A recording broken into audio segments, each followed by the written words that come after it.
The 6th Annual Love Thy Neighborhood Awards is presented by Merchants Bank of Indiana.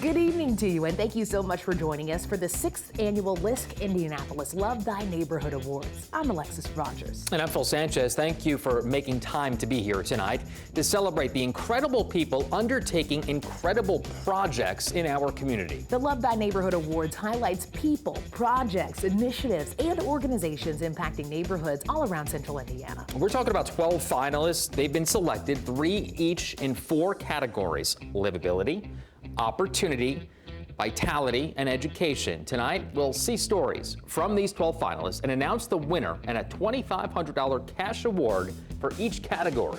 Very exciting. In addition to the 4 award categories, we'll need your help in selecting an organization that will win the People's Choice Award and take home $5,000. But first, let's learn more about the organization behind these awards. LISC is celebrating 30 years of community development work in Indianapolis. Dr. David Hampton, Executive Director of LISC Indianapolis, has more. LISC Indianapolis is the local office of a national organization which helps resident-led, community-based development organizations transform distressed communities and neighborhoods into healthy ones. We work to restore housing, stimulate economic development, champion education, and create avenues out of poverty. Our efforts are based on the proven principle that sustainable revitalization works best when it's driven by community residents and stakeholders not imposed from the outside. We're excited to partner with Wish TV again to bring the stories of these 12 amazing finalists to Central Indiana viewers and beyond. We created the Love Thy Neighborhood Awards in 2017 to shine a light on the community development people, organizations, and projects that are on the ground making a difference in the Indianapolis neighborhoods. We've made outstanding progress in revitalizing areas block by block, improving schools, creating jobs, building parks, and more. Often this work goes unrecognized, and more often than not, the focus stays on the challenges we face. These awards are an opportunity to talk about the assets, the good news happening in these areas, the overcoming of these challenges that lead to success. Such important community development work happening in Indianapolis neighborhoods. Before we jump into celebrating tonight's finalists, let's hear from our title sponsor.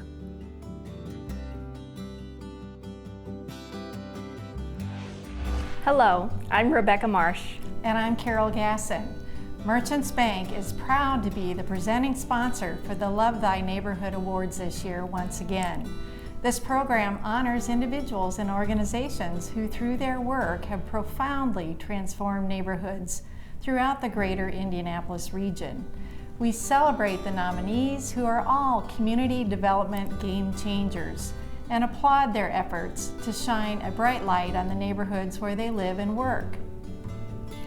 Merchants Bank and LISC share similar values as 2 organizations laser focused on community development. We understand the importance of local organizations working together to build stronger, resilient, and inclusive communities. Through the efforts of many, these neighborhoods are revitalized and have become highly attractive to residents and visitors alike. At Merchants Bank, we have developed key strategic initiatives focused on advancing affordable housing and are passionate about developing and executing on products and services to assure that affordable housing is developed and retained, whether it be through home ownership or rental housing. Through our MPACT program, Merchants Positively Advancing Communities Together, we strive to stimulate community and economic development, promote financial literacy education, and connect people and their communities through our volunteerism and contributions in the communities we serve. We are honored to be the presenting sponsor, and we congratulate and celebrate all the award nominees for the important work they do every day to bring about real and impactful change to neighborhoods of the greater Indy area. We wish you well and keep doing great things.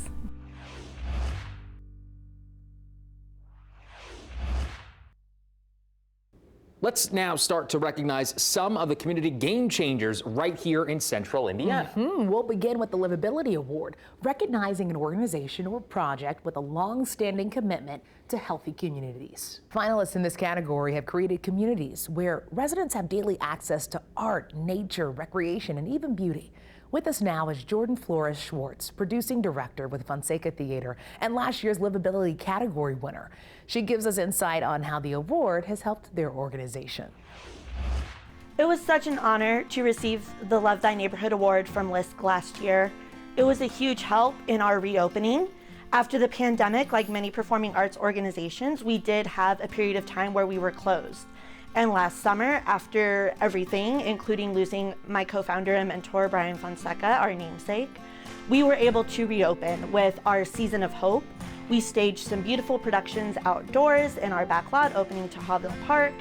And we had a great time rebuilding our community, getting our artists back to work. And that was all made possible by LISC support. The biggest thing we're working on right now is renovating the Basile Collaboration Center, which is adjoining to our theater right next door. And we are so excited for this opportunity to expand our community and education programs. We have so many neighborhood groups and other arts organizations that come to us hoping for access to our space, but our calendar is just so full that we unfortunately have to say no more than we can say yes. And getting that space open is going to change that. And it's going to provide a wonderful space with a little coffee bar and some comfy furniture for folks to hang out and meet and gather. It's going to be a flexible space where we can set up for presentations or neighborhood events or other arts events. It'll also give us some resources we need for our main productions, like a scene shop and some expanded dressing room facilities. And we're even more grateful to LISC because that is also being made possible by a recent facade grant that they supported us with as well. I think what sets us apart really is our mission and our focus on inclusion and access and equity and diversity, and really allowing our artists in our community and our community members to be the authority on their own story in our space and to really have ownership of what we do. I think there's a lot of value in that, and I think that is really what theater is all about, is bringing people together and collaborating. Wow, thank you so much for that, Jordan. Now here are the 2022 finalists for the Livability category. This to me is like a sanctuary. It's a space that's created for community, built by community, and it's just beautiful to be out here. This space was created from a concrete slab, and it's been turned through a labor of love into the space you see today. So just an all-around great organization, Lawrence Community Gardens. This area specifically, the far east side of Indianapolis, is a food desert, some call it. I think it's food apartheid in this area where there's intentional no access to food. Food is a basic human right, and Lawrence Community Gardens definitely honors that human right by providing fresh produce and actually giving fresh produce out to local pantries. Since there's like barely any sidewalks here, people can't walk to the grocery store, and some people have to take buses, but people don't have money for that, so they can just come here, and like we have different foods here. We have peppers, we have tomatoes, watermelon, cantaloupe, all that. We provide jobs to the youth. We teach youth how to grow food from seed to harvest. They learn teamwork skills. They learn how to really care for their neighbors in this community. For me personally, I just lost my mode of transportation and I try to eat healthy, so coming over here is just so nice to know that I could just walk across the street during the summer and get some fresh vegetables. I think the biggest success really are the youth that return year after year, When they learn how to grow food, they take it back to their family, take it back to their community and show others. So I really think teaching the youth how to grow is the biggest accomplishment. What I would like is to see this space expanded. Maybe we could have a food pantry at this location just to make it easier to access, like a one-stop shop for getting people the fresh food they deserve.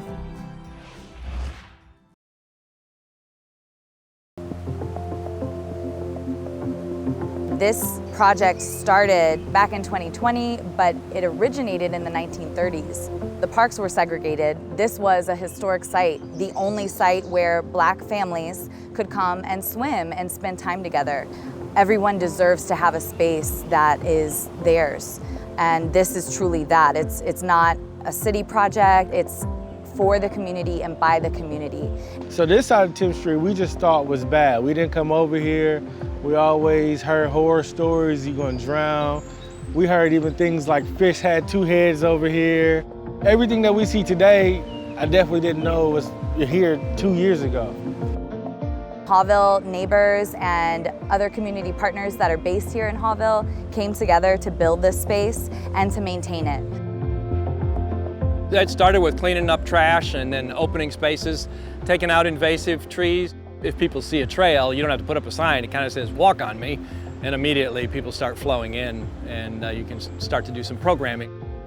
We've taken the kids from School 63 out for hikes, and for them to cross one street, see a fox, an old fox den, or see a bald eagle flying up and down the river, or deer tracks, really opens their eyes. It's a beach in the middle of the neighborhood. I mean, you know, it doesn't really get much better than that. And the fact that we're landlocked and we get a space where we can really get that kind of vibe and get that really relaxed, chill vibe here is just, you know, it's like a getaway. We use the space for community events, musical performances, talent shows, the Haughville Heritage, and just a beautiful place to have picnics with your family. Those are considered needs, I think, when it comes to community building and strength and connectedness. That's just right here, and you would never think it's in the backyard of Haughville, but that really kind of puts a new spin on what the idea of Haughville is. So it's really nice to kind of create new ideas and inspire people to see it differently. We see that the community has really come together to enjoy the space and that it's something that they want to see permanently here. So I'm excited to see where we can go next. This was a space that was already here, and we're not doing nothing but just picking up on something that was already created. We're just carrying the torch, I should say.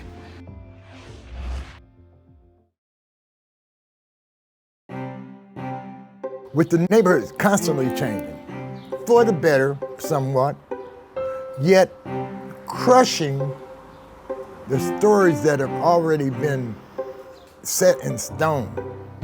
And those stories make the neighborhood it is today. It's not only history, but it is important for those new moving into the community to know. It's funny that as we have began to porch and hear stories, it's not just that my story is interesting, but I have met some neighbors that I did not even know how important they were to us moving forward and still being a community. The Graytree are long-term residents of Martindale-Brightwood who helped write their neighborhood story.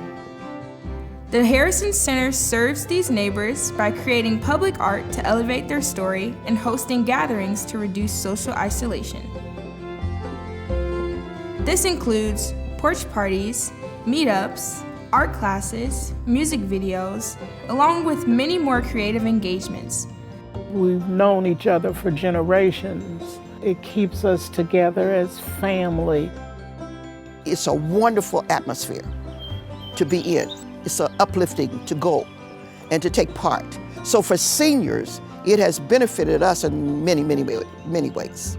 We just die for the art classes because we all think we're artists. This gave me a chance to work with art, clay. It relives my youth. As the neighborhood continues to develop, many long-term residents might feel a sense of displacement, and many new residents might view the neighborhood as a blank slate.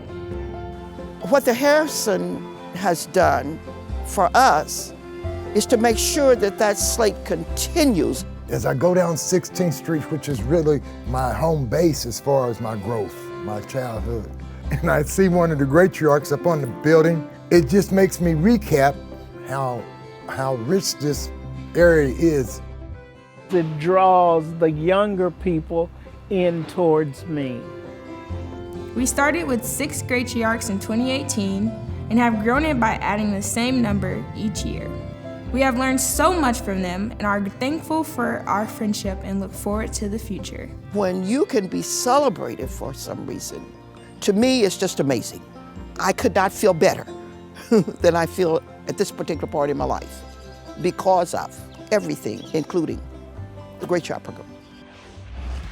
Well, I'm pleased to announce the winner in the livability category is Lawrence Community Gardens. Congratulations. This urban farm uses a co-op business model to empower young people with knowledge and skills to grow food as a foundation to build a sustainable community. The organization will receive a $2,500 cash prize to help further their mission. We now turn to the opportunity category. Now, this category recognizes an outstanding organization or project that focuses on creating jobs, building human capital, supporting existing businesses, and redeveloping commercial property for viable new businesses. Yeah, so with us now is Brandon Cosby with Cleo's Bodega, the cafe, grocery store, and mobile shopping hub that's creating food access for near Northwest Side residents and last year's Opportunity Award winner. It's always important to be recognized for the work that you're trying to do to impact neighborhood and community. And from the very beginning, Cleo's really has been that. I mean, it was a love offering back to the neighborhood and the community that had been forced to do without for so long.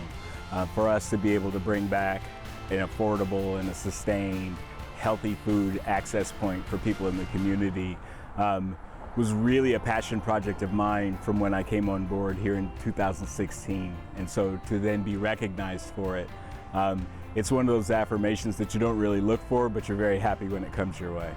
One of the things that we really push for, and that our real theory of action is around trying to create a model where the most affordable thing that a person can do is buy the healthiest food available here. But what we recognize is that even sometimes as affordable as it is, it's still out of reach for some folks in the neighborhood and the community. So we started a program. Some people call it a pay it forward program.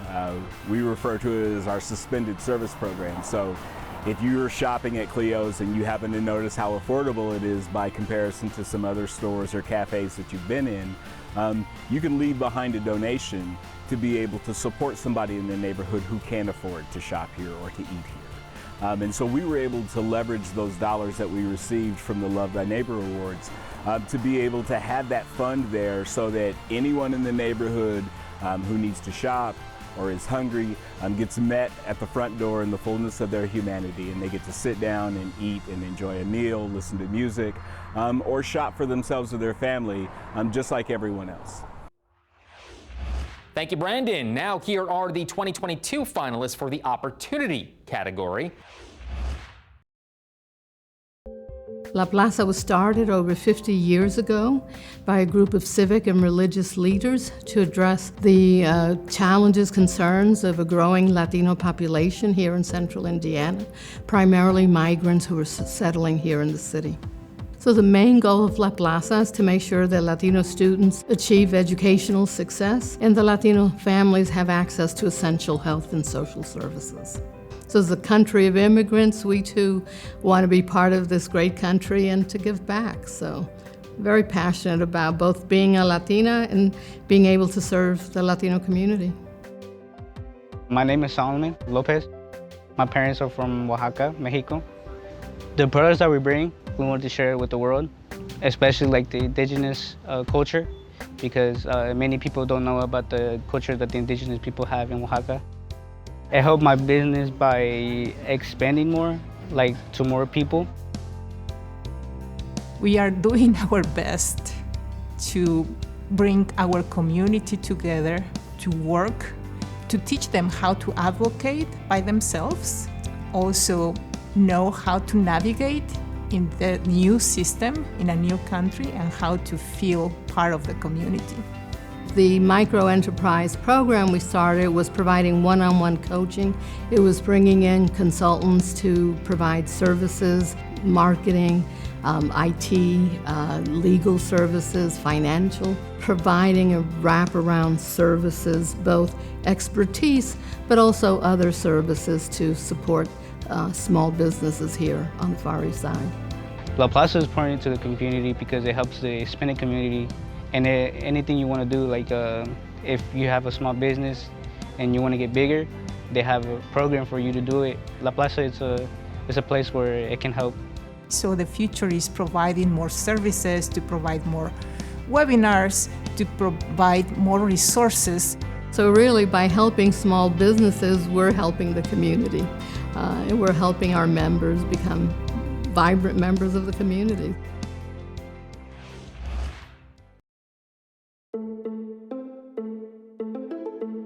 It is creative placemaking in downtown Indianapolis. We started it in 2017, 2018, and we were anticipating the summertime and wanted those beautiful windows to have some activation, some life, and really welcome the hundreds and thousands of visitors that come through in the month of May. Startup 317 was born out of the idea that we have a lot of empty storefronts, and we also have a lot of businesses, startups, and artists who need space. The main goal is to fill empty real estate and make the streets more vibrant and exciting, and the other is to provide opportunities for up-and-coming brands that don't necessarily have the resources to figure out if this is something they actually want to do. At that point, all of our product was in storage, and so we physically didn't have a location to sell it, and just navigating commercial spaces was a little daunting for us. So getting this opportunity to be in a high traffic retail location, I mean, it essentially created our business model where we're at now. It was more of a hobby and a passion project, but having the information that I gained from Startup 317 allowed me to see that this can be a legitimate, full-fledged, long-term business. I mean, there's no better opportunity to figure out if this is something that's viable and that you can do with a low-risk opportunity like this. I don't think there's anything else like it. The success of downtown is also going to rely on local business and local entrepreneurs really having the spotlight, and also making downtown and other parts of our city really a place for everybody. And so making it a place for everybody also means reflecting what people look like and who own those stores and who own those businesses. We're going to be continuing to expand not only just our store, our footprint, and just even the community itself. My hope is that we have proven the value of the program and the demand for the program. And so what we would like to see happen is for it to become incorporated into economic development strategy.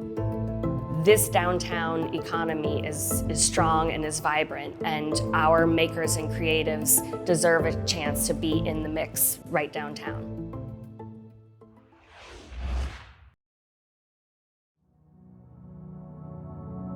In the Midwest, automotive industry and some of the old blue-collar industrial endeavors that we saw that our community was able to participate in, as that's dried up, there left an opportunity for us to have a conversation about, well, what does the future look like? And that future is rooted in technology. It's rooted in machine learning. It's rooted in what folks are calling Web3. For us, it's really just important in making sure that we're getting ahead of that to ensure that our community isn't left behind. Be Nimble, as an organization, we really set out to close the generational wealth gap, to help ensure that Black people, Black-owned businesses are able to acquire the capacity, the funding, and the resources necessary to get jobs that are paying above average, specifically in the tech field, or to start tech and tech-enabled company.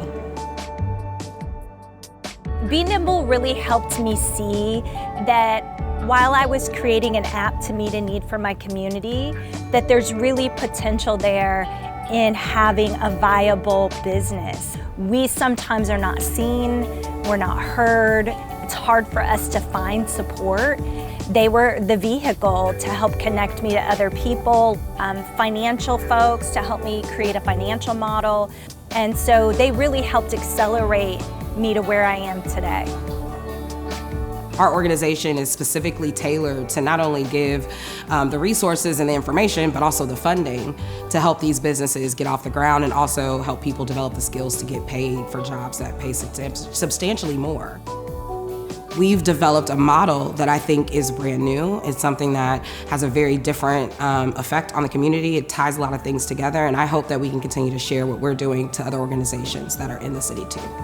It's amazing what they're doing and what they're creating, and they're just getting started. So I'm really excited to see the future of what they do and the impact that it has.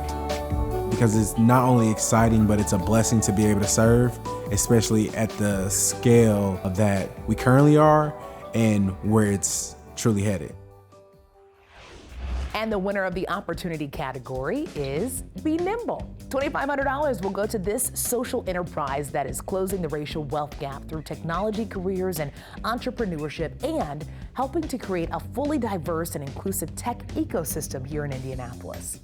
Oh man, impressive work from all of our opportunity category finalists. Continuing on now with the 2022 LISC Indianapolis Love Thy Neighborhood Awards. Today we are recognizing community game changers in Central Indiana, learning more about their impressive efforts to help transform neighborhoods. Now moving on to the vitality category. Okay, so this category recognizes an organization or project that has helped to retain and attract residents to underpopulated communities that leads to enhanced density and prosperity of these communities and the city. Joining us now is Tim Clark with Aspire House, last year's Vitality Award winner.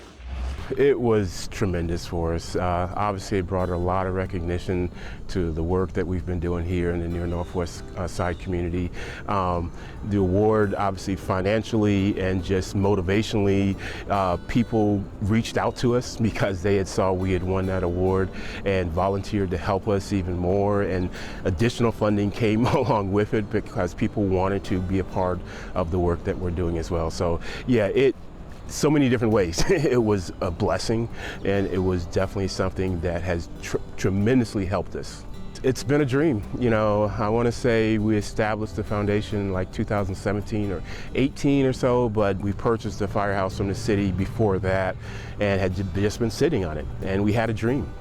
We had a dream that how can we repurpose this building to let the community use it and to benefit the community in so many ways. So the dream is coming alive by the creation of the foundation and the hard work of so many people and the LISC grant and just well as other grants that we're receiving and just donations. We are providing programming for kids, for elderly, for the community overall. We're doing things like supper in the park on Sundays. And so we do a free supper where once a month during the course of the summer months, we provide a dinner and people that come and worship and just be a part and just get to know each other. We're doing a lot of programming for kids and this building is gonna be the base for all of that. The first floor is community use, and then upstairs we want to do residential use. So a lot of things are coming. Before we meet this year's finalist, let's hear from our Vitality Awards sponsor. I'm Charlie Mercer, the Director of Community Lending at INHP. INHP is proud to support the Vitality category. It represents the energy, spirit, and most importantly, the prosperity of neighborhoods. The work of each of the finalists is in close alignment with INHP's vision that each person in Indy has the opportunity to live in a safe, decent, affordable home in a vibrant neighborhood. Whether it's building single-family affordable homes, multifamily financing, or providing resources to positively impact residents trying to sustain their current housing situation, housing matters. That's why I'm standing here at Union at 16th, a new affordable housing development near the location of 16th and the White River Parkway, developed by Annex and T&H Development. INHP supported this project with lending capital to produce new affordable options in Indy. Best things are still to come for this area, and we know that the same is true for each of the finalists. Here are the nominees for this year's Vitality category. I bought the house being older. I was in my early 50s when I bought the house. And I did what I could then, physically and financially. And then as I got older, I'm 81 years old now, financially I don't have the means for various repairs and so forth. And so consequently, I had to go to Mapleton Fall Creek to bridge that gap. Mapleton Fall Creek Development Corporation is a community development corporation in the mid-north of Indianapolis. We primarily focus on affordable housing, homeownership development, as well as rental development. We also manage some of our own rentals. We also do owner-occupied repair, where we help existing homeowners repair some of the deferred maintenance that they might have on their homes. We have a lot of families in our community who have lived here for decades. And this is one of the ways in which to help, number one, build the community and to rebuild the community. And it gives us a place to sort of help preserve that low-income group and diversity of age, at least, within the neighborhood. Because of people that want to keep their houses up and live in them, you sometimes cannot do it unless you have an organization to stand behind you and help you. And it's going to enable me to stay in my home and be proud of my home. Our view to the future is building a lot of long-term rental affordable housing so that we can preserve and maintain that diversity and inclusivity that we like and are currently appreciating within the neighborhoods that we serve. And so it's critical that we have safe, decent, affordable housing. And that's what Mapleton Fall Creek helped to create. It is me. It's eclectic. Everything in this house has a story behind it, an interesting story. And I love that, and to give that all up would be giving up my identity. And I just love living in this house because even when I'm gone on a trip and I come home, it's like I breathe a sigh of relief when I come into my house. Because it's my home. I shouldn't even say house, it's my home.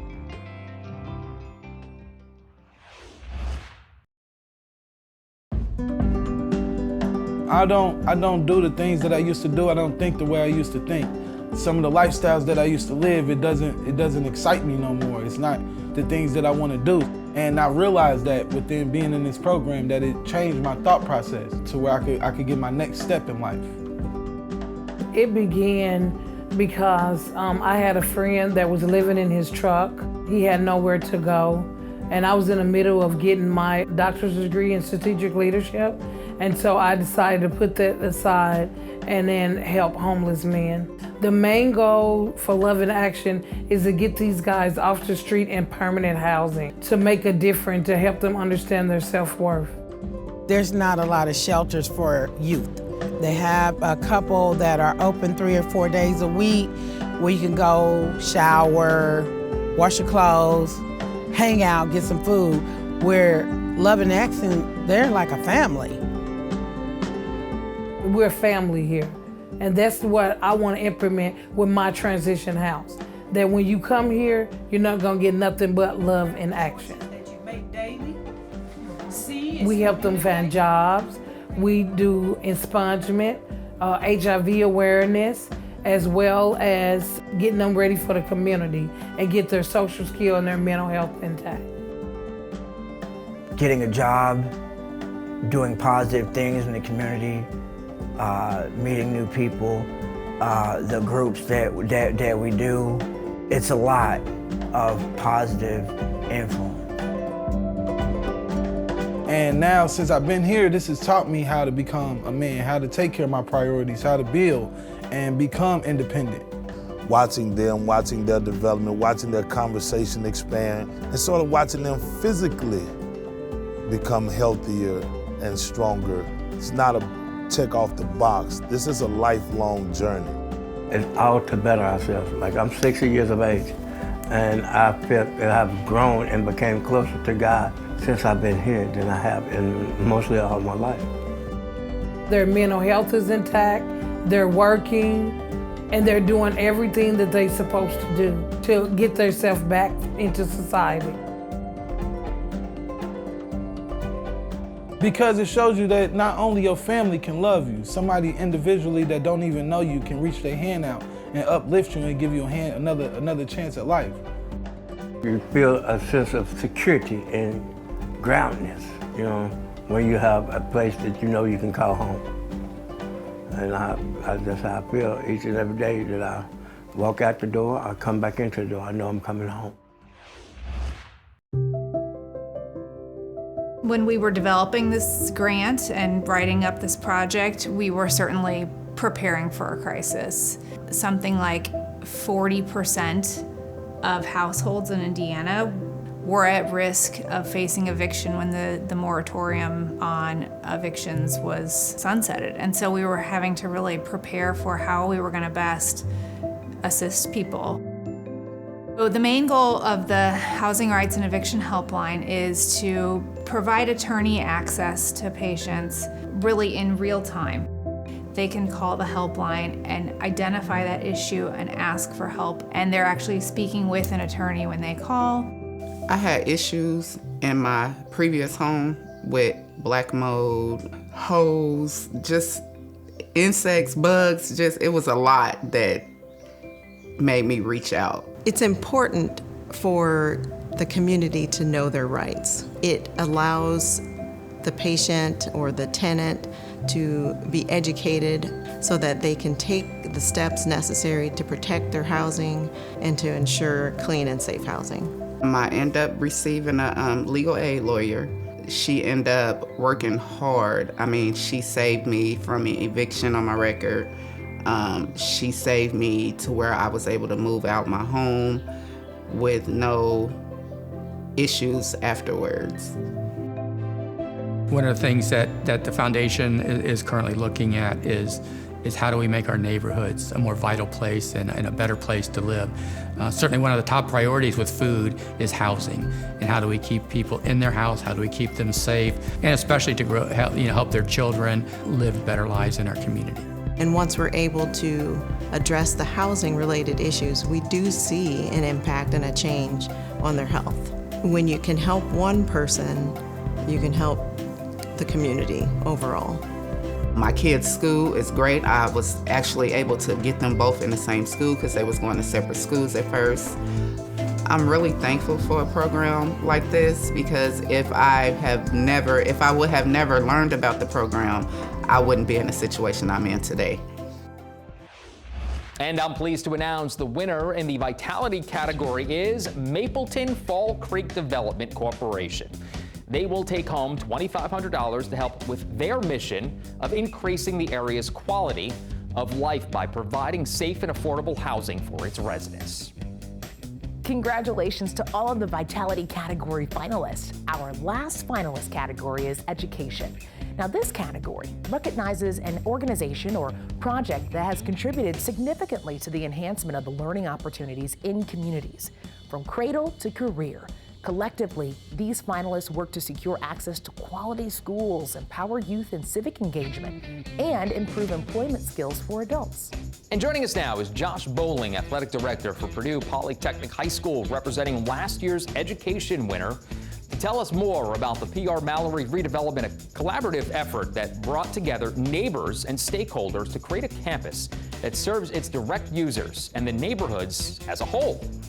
Winning the Love Thy Neighbor Award was wonderful for the campus.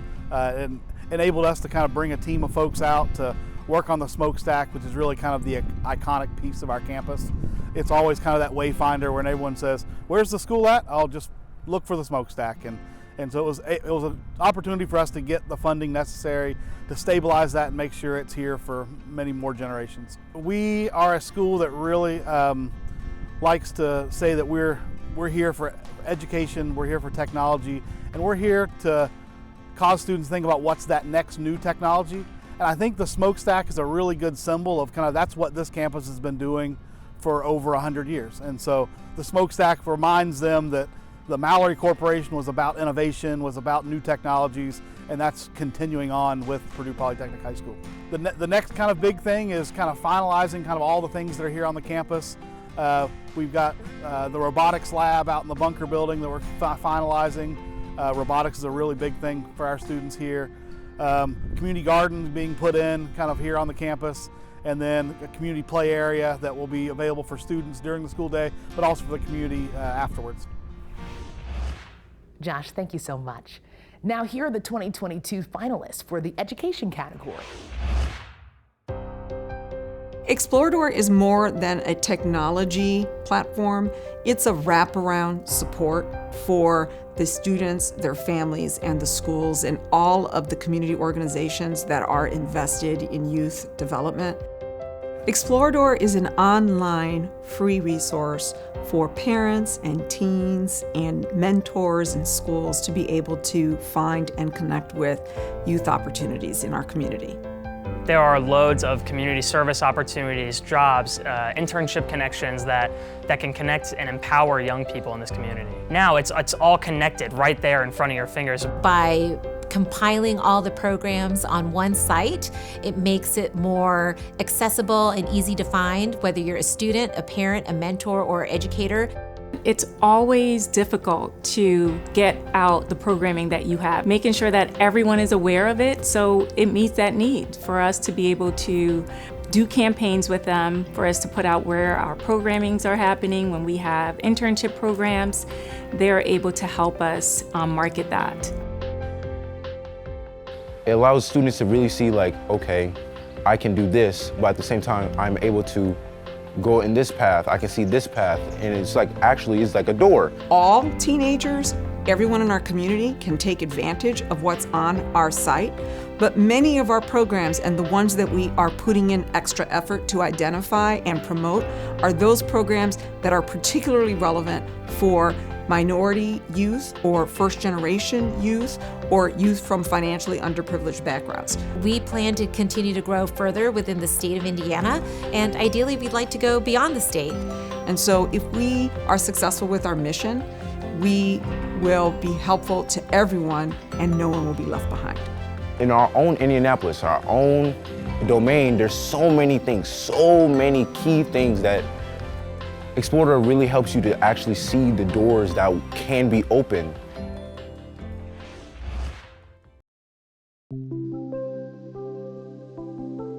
Our organization really started out of a need from industry. The industry was struggling to find people, and we had a vision for how we could piece together programs to meet those industry needs.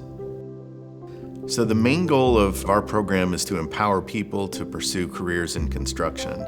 We exist to serve the people, and then industry benefits from that.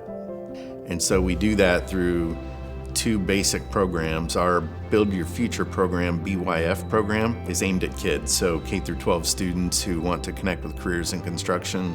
And then our BY program is our adult training program aimed at adults.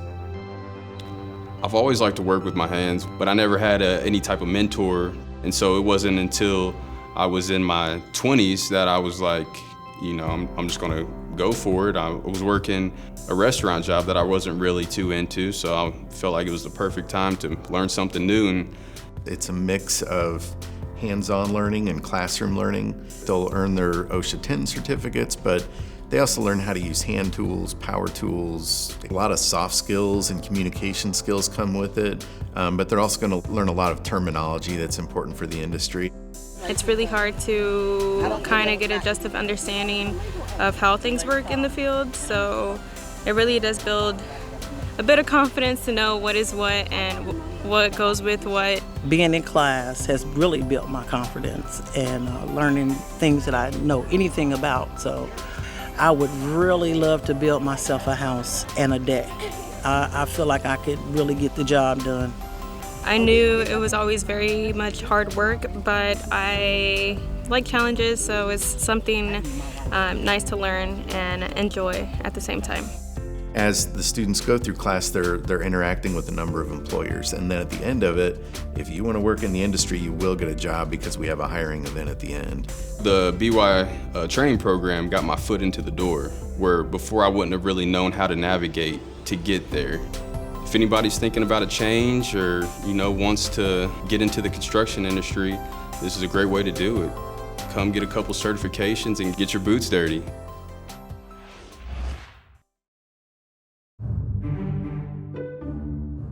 It began for me in 1962 when I entered my classroom full of black students and saw that all the resources were white history, and we went to work from there.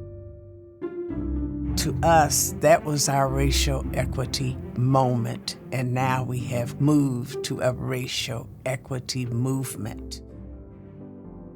Pat Payne is relentless in her work and pursuit for equity for everyone, especially for our children. And she wants them to be able to thrive and learn who they are in the environment that they're in. Our vision is to reimagine an Indianapolis public schools where academic outcomes cannot be predicted by race or ethnicity. And we do that through acknowledging and evaluating and correcting policies and practices that perpetuate the opportunity gap and institutional racism. We should not be able to look at our data and see disparities between students of color, white students, etc. And right now you can. So at the very core, that's what we're trying to address. All employees are required to participate in the 2-day racial equity training. The power of those 2 days is that we are able to come together and just sort of objectively review and understand how these dynamics of race and racism have played out over the course of American history. We have to dismantle systems that we know are intentionally holding people back.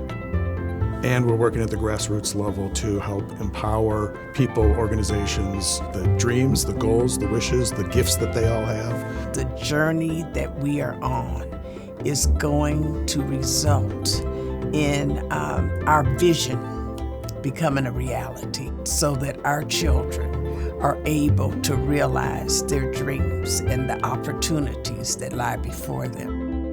Dr. Pat Payne is fierce, but leads with love. That legacy is going to continue. She is going to be known in this community as somebody who has had direct impact on closing the equity gap in Indianapolis.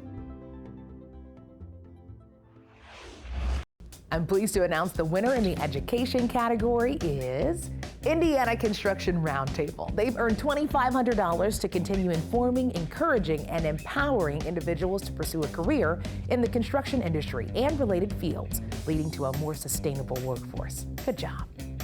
And congratulations again to all of the education category finalists.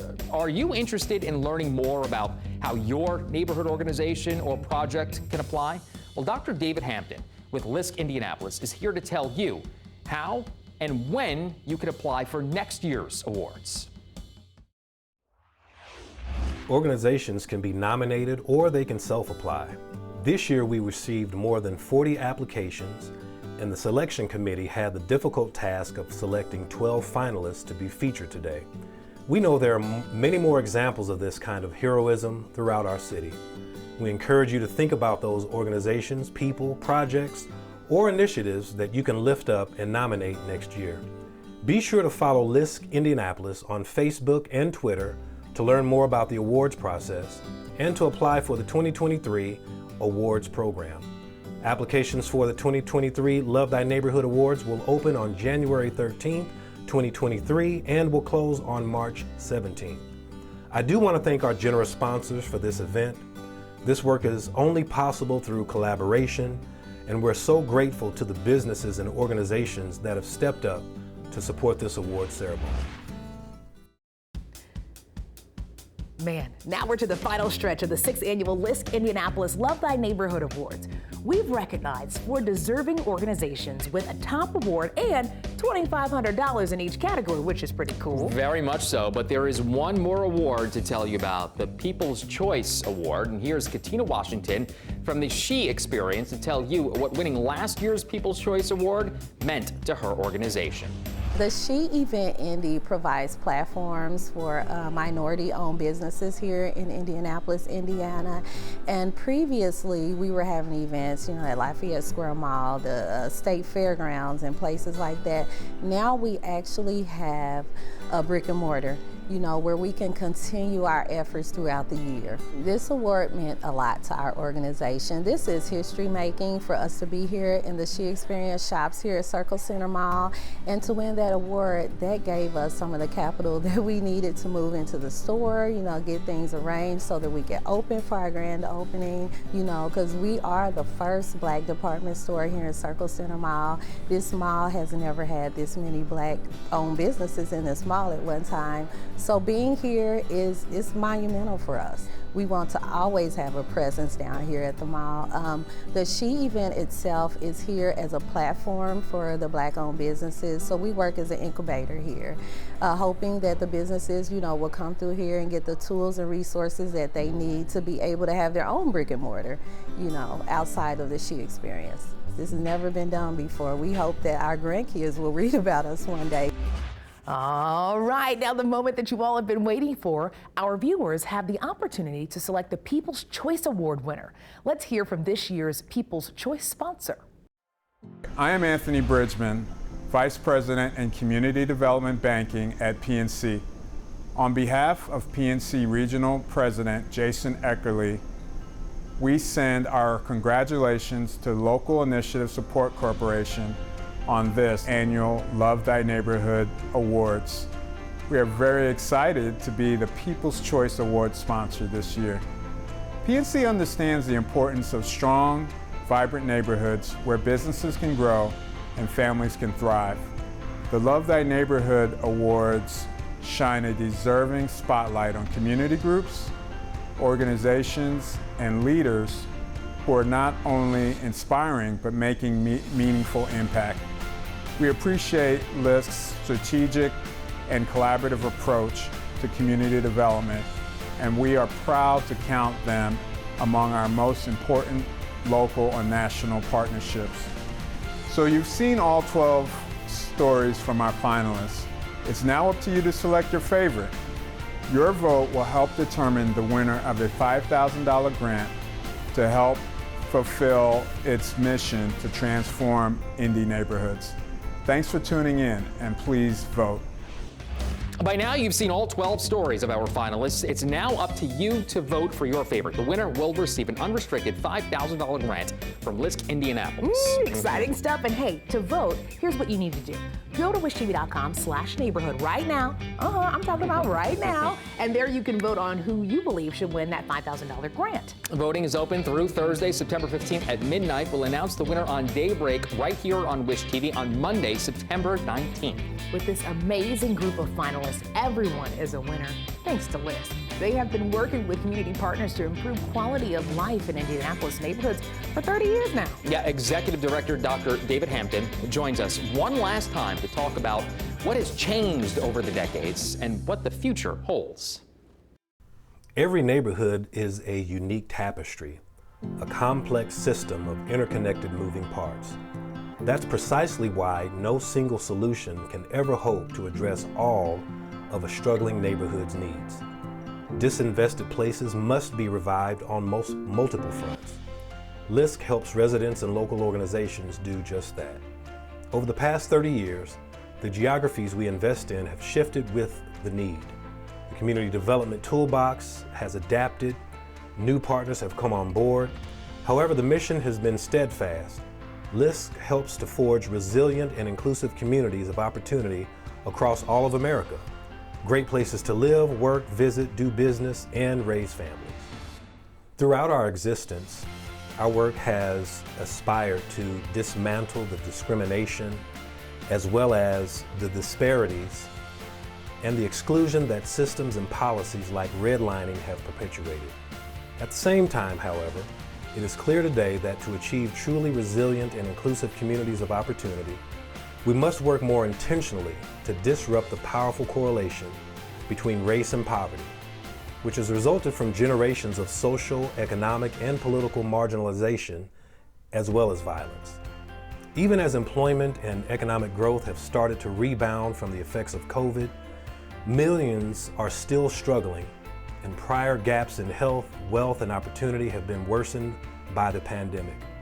Given the widening divides, it is critical that we continue to invest significantly in equity and opportunity so that our communities and by extension our economy are more just, more resilient, and more competitive in the future.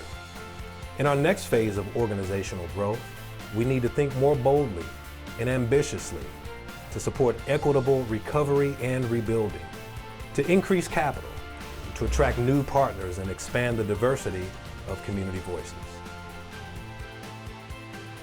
Dr. Hampton, thank you so much. WISC's important role in building healthy and resilient neighborhoods in Indianapolis. So important. Oh yeah, the Love Thy Neighborhood Awards really showcases the amazing work being done in neighborhoods across the city. We hope these stories have inspired you as much as they have for us. Thank you so much for tuning in to the 6th annual Love Thy Neighborhood Awards right here on Wish TV. And of course, a big congratulations to the finalists and the winners today. Now, if you'd like to learn about any of these 12 organizations, just head on over to wishtv.com. We've got you covered.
The 6th Annual Love Thy Neighborhood Awards is presented by Merchants Bank of Indiana.